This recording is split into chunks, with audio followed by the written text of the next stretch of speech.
అలాగే వాల్జాన్ గారు నీకు, బీజేపీ నేత కిరణ్, అలాగే మన వైసీపీ నేత మిత్రులు, అలాగే కోటి గారు అనలిస్టు, అలాగే అందరికి కూడా తనలో నమస్కారాలు. ఈరోజు రాష్ట్రంలో జరిగిన ఆర్థిక అరాచకాల్లో దేశవ్యాప్తంగా ప్రపంచవ్యాప్తంగా బ్రాండ్ అంబానీ సంపాదించుకున్న జగన్మోహన్ రెడ్డి గారు. ఏదో ల్యాండ్ శాండ్ మైన్ వైన్ అనుకొని మేము రాష్ట్రంలో తిరుగుతున్నాం. అబ్బాబ్బా ఆల్రెడీ ఎక్స్పీరియన్స్ ఉంది ల్యాండ్ అంటే మనీ లాండరింగ్ లో కానీ, ఈడీ కేసులో కానీ, సిబిఐ లో అనుభవం ఉన్న వ్యక్తి. సో ఇంటర్నేషనల్ లెవెల్లో అమెరికా వాళ్ళు డబ్బులు కొట్టేయడానికి ప్లాన్ చేసిన 1750 కోట్లు. దీని మీద నాని ఇంకెవరెవరో కొంతమంది ప్రెస్ మీట్ కూడా పెట్టారు నిన్న. మాకు సంబంధం లేదు, మీ సిక్కి దగ్గర కొన్నాం, అదాని దగ్గర కొనలేదు అని చాలా కొంత సంభాషణ విచిత్రంగా ఉన్నింది. కరెంటు ఎక్కడి నుంచి కొన్నా, అదాని గ్రీన్ ఎనర్జీ నుంచి ఏ విధంగా ఇన్వెస్ట్మెంట్స్ వచ్చాయి, అక్కడ యుఎస్ లో ఉన్నటువంటి వ్యక్తులు అదాని ఎనర్జీలో దాదాపు $175 బిలియన్ ఇన్వెస్ట్మెంట్ చేయటం, అక్కడ నుంచి వాళ్ళు ఈ కొనుగోలు శక్తి కోసం, కొనుగోలు కోసం లంచాలు ఎదచూపటం, ఆ లంచాలు ఇంకొక సంస్థలో వాళ్ళు వెళ్ళి ఎంటర్ అయినప్పుడు ఆ సంస్థ నేను ఇవ్వలేని చెప్పి ఇన్పుట్ చేయడం, ఆ సంస్థ ద్వారా ఈ విషయం బయటకు రావడం. ఇప్పుడు అదాని నేను కూడా ఆ సంస్థ సప్లై చేసిన విద్యుత్ నేనే సప్లై చేస్తానని ఒప్పందం గురించుకోవడం, దానికోసం వైకా పడిపోతుండేటప్పుడు జగన్మోహన్ రెడ్డి గారిని అనఫిషియల్ గా రహస్యంగా 3 సార్లు కలవడం. మరి టెండర్లు వేసేటప్పుడు రాష్ట్ర విద్యుత్ సంస్థలు టెండర్లో పాల్గొనాలి. ఆ టెండర్లు 2021 రద్దు చేసేసి నామినేటెడ్ పద్ధతిలో మీకు టెండర్లు ఇచ్చారు. దీన్ని 1750 కోట్ల రూపాయలు కంటైనర్లు తిరిగినాయంటే తాడేపల్లి గెస్ట్ హౌస్ లో వెనక చుట్టూ ముందు చుట్టూ అంటే ఇదే కారణం. మరి అంత పెద్ద డబ్బులు మూటలు ఎలా పోతాయి? ఒకసారి శ్రీనివాస్ చౌదరి గారు, కంటైనర్లు 2014-19 మధ్య కృష్ణపట్నం పోర్టు నుంచి కూడా వెళ్ళినాయి. మరి అది ఎవరో ఒకసారి మీరు కూడా చెక్ చేసుకోండి. డిమానిటైజేషన్ సందర్భంగా ఒక్క నిమిషం డిమానిటైజేషన్ సందర్భంగా మిగిలిన కరెన్సీని, దాచుకున్న కరెన్సీని తెలుగుదేశం అగ్రనేతలు తరలించిన వ్యవహారం కూడా ఆ రోజు బయటకు వచ్చింది. నాకన్నా ఎక్కువ గోపి గారికి తెలుసు. ఓకేనా? తప్పకుండా. ఇప్పుడు తప్పు చేసిన వాళ్ళు, ఉప్పు తిన్న వాళ్ళు ఇల్లుగా తప్పదు. తప్పే లేదు. 5 గవర్నమెంట్ లో వాళ్ళు ఉన్నారు. తప్పులు జరుగుంటే పట్టుకో ఉండాలి. కానీ 72,000 కోట్ల రూపాయలు ఏం పాపం చేశారు ఆంధ్ర రాష్ట్ర ప్రజలు? వాళ్ళ మీద భారం పంపడానికి 72,000 కోట్ల రూపాయలు అయితే చిన్న విషయం కాదు కదా. ట్రూ ఆఫ్ ఛార్జీల కింద, అలాగే ట్రాన్స్మిషన్ మెయింటెనెన్స్ కింద చేయడం అనేది చిన్న విషయం కాదు కదా. మీరేదో 1,550 కోట్ల రూపాయలు తీసుకుని లంచం ఈరోజు దేశ రాష్ట్రంలో ఎక్కడ విద్యుత్ ఛార్జ్ 9 సార్లు పెంచారు. ఇప్పుడు మళ్ళీ ఆ బాదురు కార్యక్రమం మొదలు పెట్టారు. వీటికి కారణం ఆ రోజు అక్రమంగా డబ్బులు ఎలా సంపాదించాలి, దేశవ్యాప్తంగా ఇంటర్నేషనల్ గా మేము ఎలా సంపాదించగలమని మీరు చేసిన ప్రయత్నం అనేది ఆంధ్ర రాష్ట్రాలకు తీరిన ద్రోహం. దీంట్లో ఖచ్చితంగా ఎవరైతే దోషులో వాళ్ళు బయటకు లాగడం కోసం చట్టపరంగా ఇప్పుడు గతంలో కెన్యా దేశము అదానితో పెట్టుకున్న ఒప్పందాలు, విద్యుత్ సరఫరా గాని, పోర్టుల నిర్మాణం గాని, ఈ అమెరికాలో జరిగిన విషయం బయటకు వచ్చిన వెంటనే రద్దు చేసుకున్నారు. మాకు వద్దు అని ఆగమేఘాలు బయట వచ్చి. మనం కూడా చేసుకోవాలి కదా. మనం కూడా సింగపూర్ ఈశ్వరంతో చేసుకున్న ఒప్పందాలు రద్దు చేసుకోవాలిగా. చేసేసారు. ఆల్మోస్ట్ రద్దు అయిపోయినాయి కదా సార్. మనం ఇంకేం అడగట్లా. మళ్ళీ పునరుద్ధరించమని చెప్పి అడిగారు కానీ ఒప్పుకోవాలి అవన్నీ. ఎందుకంటే ఒక విషయం మాత్రం స్పష్టం, 1,000 కోట్లు 100 కోట్ల రూపాయలు కుంభకోణం చేస్తాం అంటే బయట తీసుకురావాలా.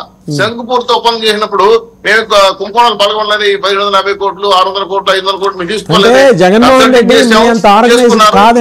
వదిలేశారు. చౌదరి గారు జగన్మోహన్ రెడ్డి గారు మీ అంత ఆర్గనైజ్డ్ కాదు. ఆయన ఇంకా ఏది మధ్యయుగంలోనే ఉన్నాడు. మీరు ఆధునిక యుగంలో ఉన్నారు కదా. అది లేదు సార్. ఆయన చాలా పకడ్బందీగా ఆర్గనైజ్డ్ క్రైమ్ చేయడం వల్ల అన్వేషణ చెయ్యన. అందుకే ఇంటర్నేషనల్ లెవెల్ లో చేయగలిగి సెక్స్ సంబంధాలు ఉన్నాయి. ఇవన్నీ చూసి నాకు అదిగా సార్, ఆయన ఎలా డబ్బులు తీసుకున్నాడు, ఎలా సంస్థలో నుంచి డబ్బులు వచ్చింది,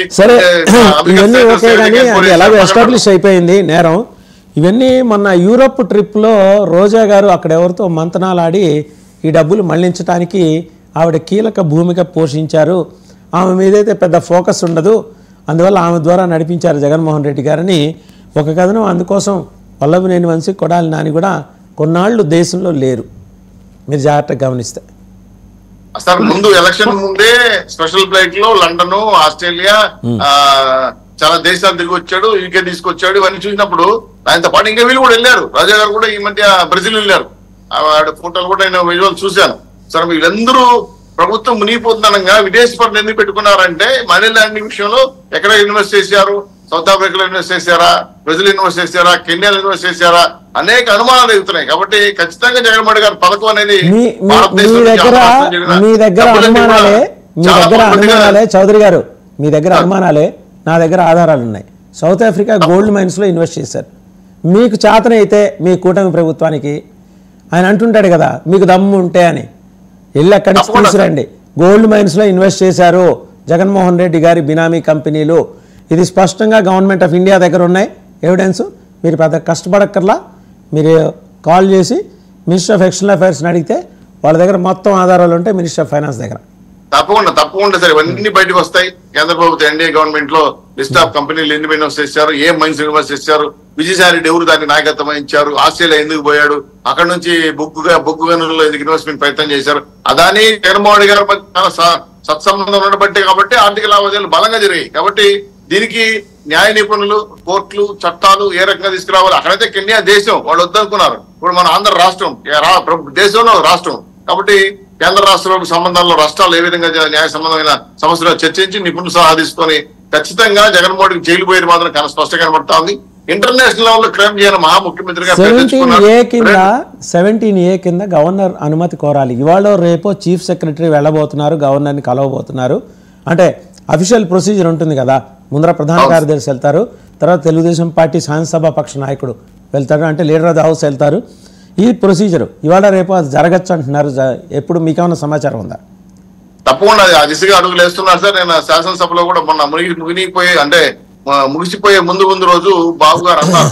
ఎందుకంటే దీని మీద న్యాయ సలహాలు తీసుకొని ఎలా మూవ్ చేయాలనే పైన శాసనసభలో చర్చిస్తున్నాం కాబట్టి ఖచ్చితంగా గవర్నర్ దృష్టికి విషయం తీసుకెళ్తారు. ఆ దోషి నిజమైతే, ఆధారాలు నిజంగా ఉంటే మాత్రం జగన్ జైలు పాలనే విషయం స్పష్టంగా కనబడతా ఉంది. దీన్ని ఇంకా ఎవరు గతంలో అదాని ఆదుకునేవాడేమో, ప్రధాని మీదకే వచ్చింది ముంపు. కాబట్టి అందరూ కలిసి ఇప్పుడు చివరికి తప్పు చేసినందుకు కూడా జైలు బాట పట్టే అవకాశం ఉంది. చౌదరి గారు మీకు ఒక చిక్కు ప్రశ్న ఇప్పుడు ఏంటంటే, ఇప్పుడు అదానీని ముట్టుకోవాలంటే మీకు పైన బీజేపీ ఉంది. బీజేపీ ఏమనుకుంటుందో, ముట్టుకోకపోతే ఇక్కడ ఆంధ్రప్రదేశ్ ప్రజలు ఊరుకోరు.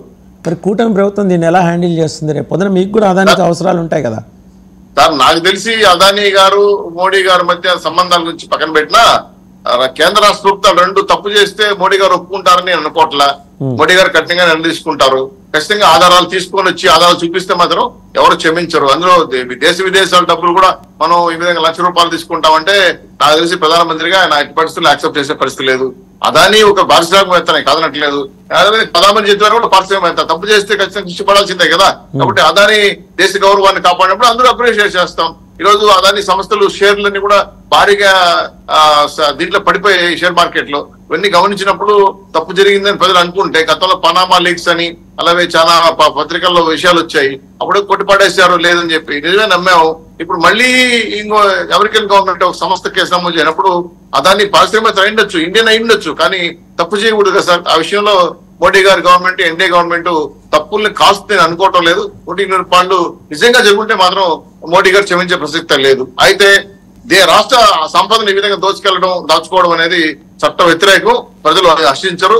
జగన్మోహన్ గారు రాష్ట్రాన్నే కాదు విదేశాల్లో కూడా ఈ విధంగా తప్పులు చేస్తున్న విషయాన్ని ప్రపంచానికి తెలిసిపోయింది. కాబట్టి ఈయన ఒక మాజీ మంత్రి, ముఖ్యమంత్రి గానో ఒక ఎమ్మెల్యే గానో ఇప్పుడు అనర్హుడైన విషయం పైన ఆలోచించి ఇంత దుర్మార్గాన్ని పాల్గొన్న వ్యక్తులు బయట ఉండడం ప్రమాదకరం. ఈ ఆర్థిక అరాచకాలు దెబ్బతీసేయడం వల్ల ప్రమాదం జరిగే అవకాశం ఉంది. కాబట్టి ఈ ఆర్థిక నేరస్తులు వీళ్ళకి శ్రీకృష్ణ జన్మస్థానమే మంచి స్థానం అని చెప్పి ఆ విధంగా ఫైల్ నడిచే అవకాశం ఉంది. ఖచ్చితంగా న్యాయ నిపుణులు సలహా తీసుకొని మీరంటూ 17 అప్లైబుల్ అవుతుందా, ఈ నిజంగా ముఖ్యమంత్రి 5 ఏళ్ళు చేసిన తర్వాత ఆ చట్టం ఒబే అవుతుందా, దానికి కేంద్ర ప్రభుత్వం ఏ సలహా తీసుకుంటుంది, న్యాయ నిపుణులు ఏ సలహా తీసుకుంటారు. కాబట్టి ఖచ్చితంగా ఇటువంటి ఆర్థిక అరాచక వ్యక్తులు బయట ప్రపంచంలో ఉన్న నేరం. ఇలాంటి వాళ్ళు ఉంటే ఇంకా ఏమైనా కూడా చేసేస్తారు. బహుశా ఆంధ్ర రాష్ట్రాన్ని కూడా ఫ్యూచర్ లో తాకట్టు పెట్టి రాష్ట్రంలో ఈ దేశంలో కలిపేసే అవకాశాలు ఉన్నాయి. కాబట్టి ఇటువంటి వ్యక్తులు, ప్రమాదకర వ్యక్తులు రాష్ట్రంలో ఉండడం మాత్రం సమంజసం కాదని ఉద్దేశంగా వాళ్ళు గడుపుతున్నారు. మేమైతే ఆశ్చర్యపోయాం. ఎందుకంటే ఈ విధమైన దుర్మార్గమైన చర్యలు, డబ్బులు ఈ విధంగా దోచుకుంటారు విషయాన్ని దేశ ప్రజలు చూపించిన తర్వాత, పేపర్లో వచ్చిన తర్వాత దిగ్భ్రాంతి గురే సందర్భాలు కూడా మేము చూసాం.